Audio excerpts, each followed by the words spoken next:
បាទជំរាបសួរពុកម៉ែបងប្អូនគ្នាថ្ងៃនេះជួបជាមួយខ្ញុំបានសារជាថ្មីម្ដងទៀតហើយថ្ងៃនេះខ្ញុំមកប្រាប់ពុកម៉ែបងប្អូនគ្នាបាទរបៀបមើលថា Telegram យើងហ្នឹងមានទូរស័ព្ទ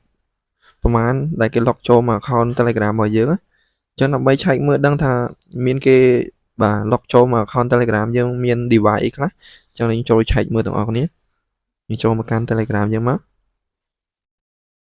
បាទតទៅទៀតពុកម៉ែបងប្អូនចូលកន្លែង profile របស់យើងហ្នឹងបាទបន្ទាប់មកបងប្អូនមើលខាងបាទចំណុចខាងក្រោមកន្លែង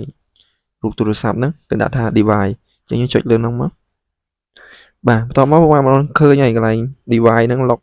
ចូលមក account Telegram របស់យើងក៏មាន device អីគេខ្លះបាទនេះរបស់ខ្ញុំក៏មាន Infinix អីចឹងទៅ Chrome អីចឹងទៅហើយ Oppo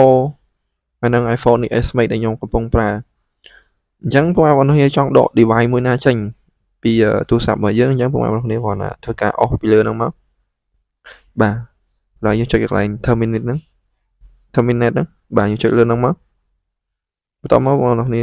terminate session ហ្នឹងមកបាទវានឹងលុប device ហ្នឹងចេញហើយបាទហើយអានេះកន្លែងយើងបាទលុបទាំងអស់ហ្មងន័យថា device មានប្រមាណយើងលុបចោលទាំងអស់បាទយើងចុចកន្លែងហ្នឹងមកហើយបងប្អូនគ្នាចុចខាងលើគេហ្នឹងគឺវានឹងលុបចោលទាំងអស់ហើយអញ្ចឹងវីដេអូក៏មានប៉ុណ្ណឹងដែរបងប្អូនគ្នាជួបជាមួយខ្ញុំបាទនៅវីដេអូក្រោយទៀតអរគុណសូមជម្រាបលា